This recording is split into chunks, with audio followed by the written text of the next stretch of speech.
Here we go. Yes. Hey. How are you? Thanks for the introduction, Abby. You're actually listening. Yeah. I was, yeah. You just sound like another press conference. Do you know what I mean? Yeah. How are you? I know. Great, I know thanks. you love. I know you love your interviews, Katie. Do you know what I mean? This is my favourite part about being a professional boxer. You've been looking forward to this all day, haven't you? Yeah. You are. I said to Brian earlier, your manager, I said, you are like the queen of quarantine anyway. Do you know what I mean? Yeah, I feel like my whole life has been a quarantine. Have you noticed anything different at all? Like in your life? I said to my family, you realise you're in isolation so much when you have to go into quarantine, and nothing has changed about your personal life. I know. But like it's difficult for everybody. Great. I know that we announced today the May the 2nd fight with Amanda Serrano pushed back to July 4th. We hope we'll be up and running by that date as well. How does the mindset change for you with the date change? Just, I know your work ethic is incredible anyway, but just tapering down slightly now. You got I mean, I have obviously been over here for the last few months training for May 2nd, but this is a time for me to just kind of work on a few things now, and this isn't a time for anyone to take their foot off the gas. I think it's going to pay off for the fighters who are disciplined right now. Are you a big believer in a lot of people are saying right now not just across boxing but across business that this is actually the time where you can close the gap on people? I guess for you, there isn't really a gap on anyone, but it's like a case of they'll be trying to close the gap on you and doing the smart work in this time. Exactly. And as I said, I'm just working on a few things now. These are times where it actually makes a difference, I feel. You can turn this into a positive and actually try and work on a few things. And when the boxing world does get back, I'm going to be one of the fighters who was disciplined, and I'm going to be ready for whenever that fight date is. Well, that fight against, obviously, Amanda Serrano, undisputed lightweight world championship. For the first time in that fight, although, we're never going to see you throwing tables at press conferences, I don't think spite's the right word, but I feel like there's something inside you in this fight where you obviously, I know you want to win every fight, but you got the bit between your teeth in this fight with Serrano. I mean, everything's just pretty much the same for me. I go into every single fight with the same mindset. Nothing has changed there. I want to go in and produce the best performance I possibly can on fight night as well. So, I mean, she obviously does an awful lot of talking, and it's going to be the same coming up to this fight as well. But I don't get involved with anything like that. I'm just focusing on my actual training. And do you think it's one of the most dangerous fights of your career? I mean, I've watched her live quite a few times. I would say in terms of punch power, you can genuinely see at ringside. She punches very hard. She's very confident as well. Obviously, well schooled as well. You put it right up there as one of the toughest you faced so far. Yeah, definitely. This is literally the best fight and the best, isn't it? These are the fights that everyone wants to see. So, it's a very, very exciting fight, and not just in women's boxing, but boxing as a whole. This is a fight that people want to see. So, it is a dangerous fight for both of us, but it's also a career-changing fight for both of us as well. This can be absolutely huge. Whoever wins this fight is going to be cemented as the #1 pound for pound in women's boxing. I know that you probably got bored now saying that women's boxing's on the rise, and I feel like we've almost gone through that now, but you can't help comment about how great it is to see and how easy it is for me to make fights in the women's game, because you've only got to look at like Eva Wallström, where she just sort of took the fight to fight Terry Harper recently. It was a fight where she was coming over, and you probably thought Harper was a favourite in that fight. Now Natasha Jonas jumping in with Terry Harper. Serrano stepping up to fight you. Braekhus wanting to fight you. McCaskill moving up another division to fight Braekhus as well. Women's boxing's in a brilliant place. Yeah, it really is. Women's boxing couldn't get any bigger right now, just with all the fights that are getting made, and it is great that we're not, contracted to these different TV stations or whatever, where we can actually make these fights happen. This is exactly what the sport needs.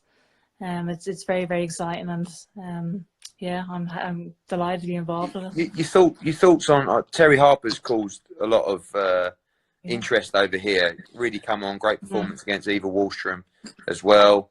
Fighting Natasha Jonas coming up. That's supposed to be end of April, will be pushed back.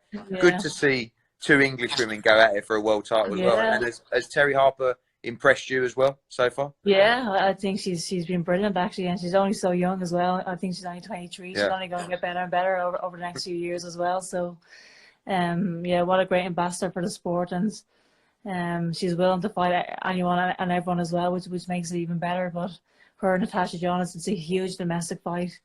And I don't think we have seen the best of Natasha in the professional ranks yet, but maybe this is a fight where she actually does turn up and produce a great performance.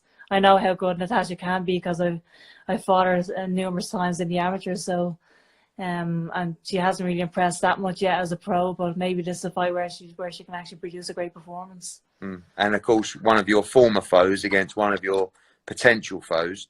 April 17th, again, postponed, but Jessica McCaskill moving up to 147 to fight Cecilia Braekhus.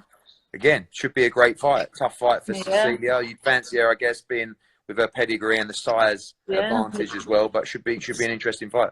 It's a very interesting fight. I'd imagine Cecilia will outbox Jessica, but it's a very, very big, huge fight, and obviously Jessica has a big punch as well, so who knows what can happen there. Everyone's talking about the potential. Obviously, you got to beat Serrano, but everyone talks about the Braekhus fight. Of course, undisputed lightweight world champ against undisputed welterweight world champ as well. Is that for you the natural challenge if you can come through Serrano, or when you come through Serrano? Yeah, I mean, I obviously want to be involved in the biggest fights, and I can't obviously look past Serrano right now, but.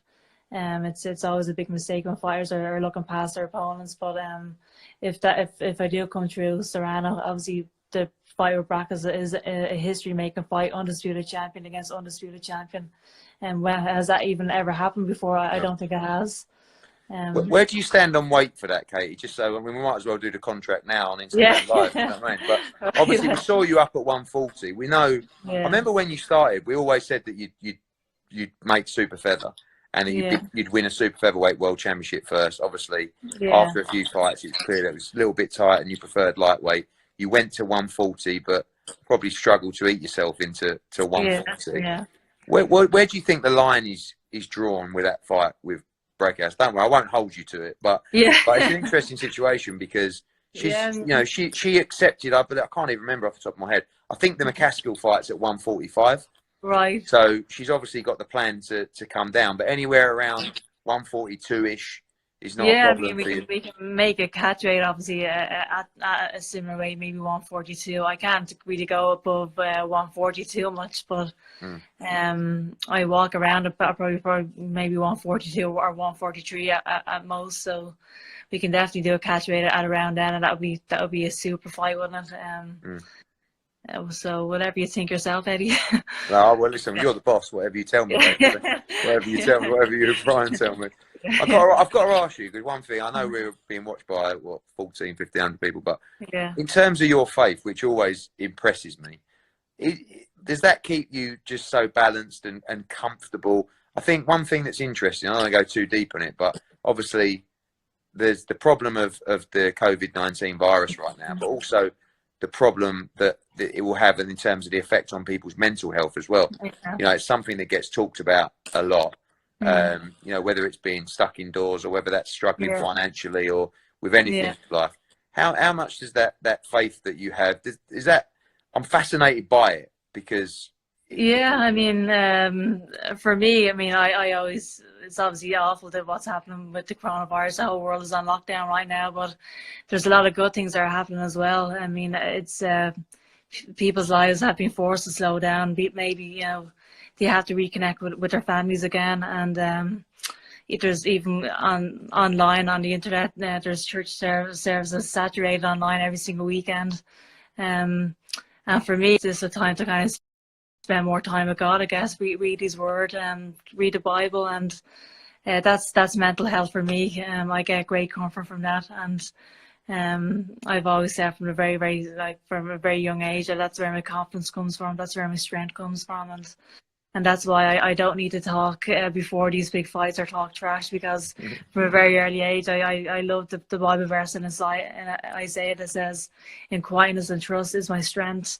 And it's not something that I feel I have the need to actually, I'm just going to be myself, obviously, and and that's it really. But yeah, definitely God is just my life. Very good, Katie. Katie, it was a pleasure. I hope that wasn't too painful. No, what do you want to see my garage gym? Go on then. Yeah. I know that all the gyms are shut up right now, but I'm absolutely delighted to have my garage gym here. Go on then. And I actually bought this house just after my last fight. Is this Ross's gym? This is my gym. Your gym? So you've got 2 gyms over there. Yeah. This is the one you built. I saw you doing your own workout stuff yesterday. Yeah, did you like it? Yeah, it's good. I'm not going to try it though. Yeah. What do you think? I'll tell you what, that's better than most gyms I've seen, full stop. Right? It's better than most gyms I've seen. Yeah.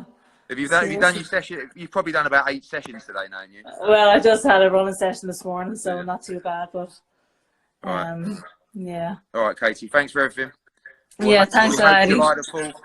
We'll be rocking and rolling. Sounds great. Thanks so much. Take care, Katie. Right, see you. Bye. Bye.